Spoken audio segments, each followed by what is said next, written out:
ఎంత దారుణంగా పాకిస్తాన్ ఆలోచనలు ఉంటున్నాయంటే, ఏది కూడా ఆళ్ళు వదిలే పరిస్థితి లేదు. అంటే ఏదో రకంగా ఇండియాని ఇబ్బంది పెట్టాలి. ఏదో రకంగా ఇండియాలో ఏం జరుగుతుందో, లేతే ఇక్కడ సైనిక స్థావరాల అంశం అవనియండి, కీలకమైన ఇన్ఫర్మేషన్ తీసుకోవాలి. దానికోసం ఎంతకన్నా దిగజారుతుంది. దానికి ప్రత్యక్ష నిదర్శనమే ఇక్కడ ఈ గూఢచారి. ఇండియా గూఢచారి. ఈయనెళ్ళి పాకిస్తాన్‌లో ఏ పని మీద ఎళ్ళాడో ఆ పని వదిలేసి వేరే పనులు చక్కబెట్టుకుంటూ వచ్చారు. భారత్ ఊరుకుంటుందా? వాళ్ళ మీద డాగ కన్నేస్తది కదా! చిక్కాడు. అసలేం జరిగిందంటే హర్యానాలో ఈయన ప్రాంతం అండి. ఈయన పేరు దేవేంద్ర సింగ్.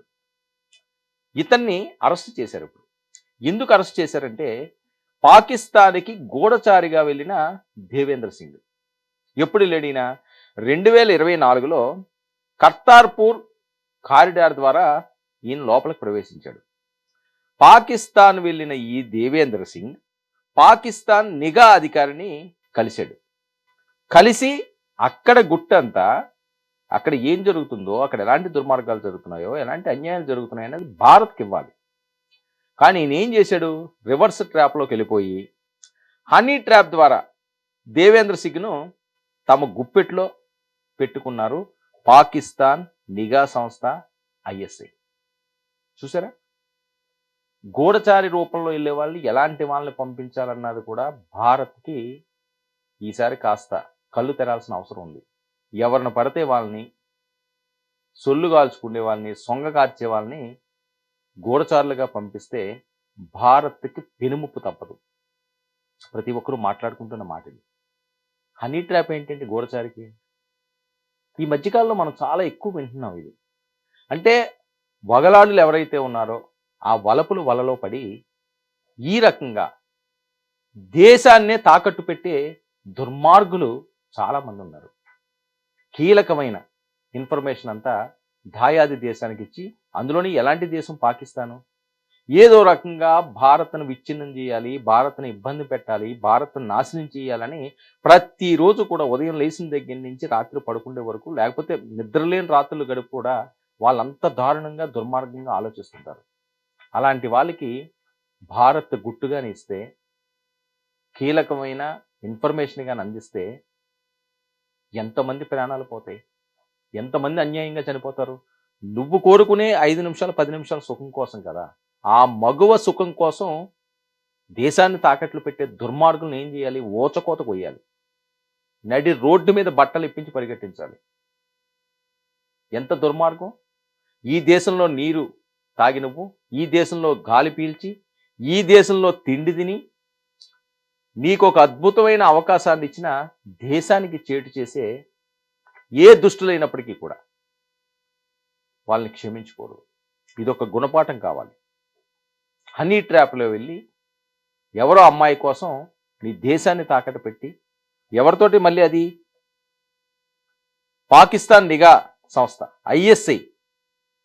ఎంత దారుణంగా ఉంటది వాళ్ళ ఆలోచనలు. ఈయన ఏం చేశాడంటే భారత సైనిక స్థావరాల వివరాలను పాక్‌కు అందించేసాడు. ఇప్పుడు బాగా వైరల్ అవుతున్న అంశం.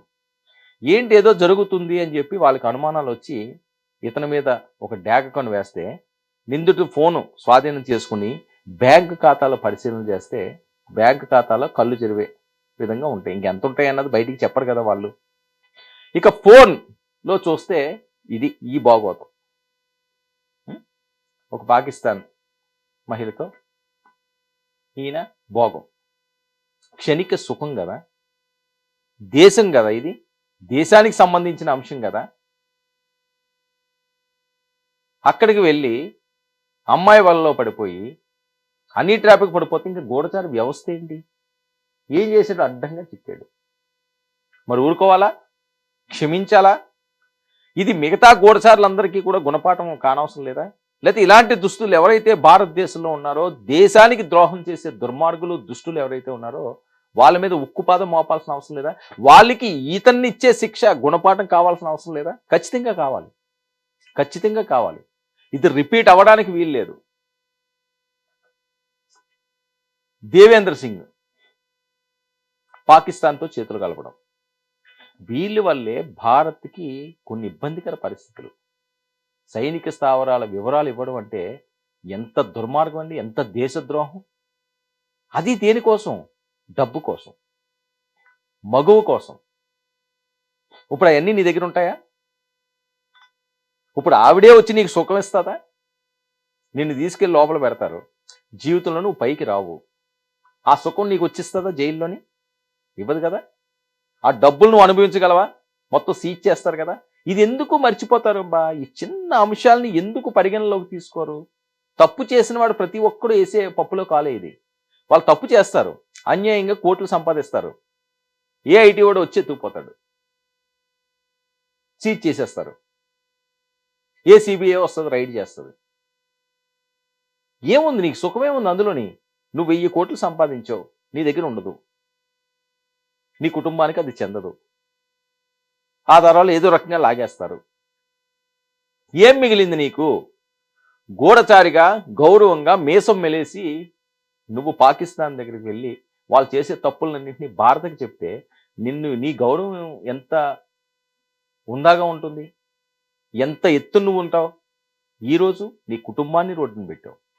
తలెత్తుకోలేని పరిస్థితి నీ కుటుంబం, నువ్వు చేసిన ఈ పాప పనికి, ఈ దుర్మార్గపు పనికి, ఈ దుష్ట ఆలోచనకి. కేవలం ఒక స్త్రీ పడక సుఖం కోసం నువ్వు దిగజారిపోయిన తత్వానికి చీ అంటలేదా? నీకు ఆ సుఖం మళ్ళీ దొరుకుతుందా? క్షణిక సుఖం కదా అది. రమ్మను, వస్తుందా? నీ బ్యాంకులో ఉన్న నీకు అక్రమంగా వచ్చినవన్నీ కూడా నిలబడతాయా? ఇలాంటి చిన్న చిన్న విషయాలే మర్చిపోయి జీవితాలు నాశనం చేసుకోవడం కాకుండా దేశాన్నే తాకట్టు పెట్టే దుర్మార్గులను అందరినీ కూడా బయటికి లాగాలి. చాలామంది ఉన్నారు, అందరూ మంచోళ్ళే అని చెప్పలేము, కొంతమంది ఉన్నారు. ఎప్పటికప్పుడు సమాచారాలు వెళ్తానే ఉంటాయి. పెహల్గామ్లో కూడా జరిగిన దాడి ఏదో ఆ రోజు వచ్చి చేయడం కాదు, ఇందులో చాలామంది ఇన్వాల్వ్మెంట్ ఉన్నది, అది బయటపడుతున్న నిజాలు. ఇలాంటి దుర్మార్గులు ఇచ్చినవే ఇన్ఫర్మేషన్లే. వాళ్ళు ఈ టైంలో ఉండరు, వీళ్ళు ఈ టైంలో ఉంటారు, ఈ టైంలో మీరు రావచ్చు, ఈ టైంలో ఇలాగ అవుతుంటుంది, షఫ్ల్ అవుతుంటుంది, ఈ టైంలో వీళ్ళు చేంజ్ అవుతుంటారు డ్యూటీలు. ఇలాంటివన్నీ కదా, చిన్న చిన్నవి ఇస్తే చాలు వాళ్ళు చెలరేగిపోతారు. అదే జరుగుతుంది.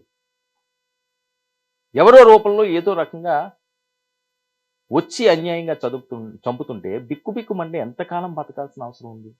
అరే మన దేశంలో పుట్టి ఇక్కడ శ్వాస పీల్చి, ఇక్కడ గాలి పీల్చి, ఇక్కడ తిండి తిని, ఇక్కడ ఉన్నతమైన పదవులు అనుభవించిన వాళ్ళు పక్క దేశానికి అమ్ముడుపోతే క్షణిక సుఖాల కోసం, క్షణిక ఆనందాల కోసం.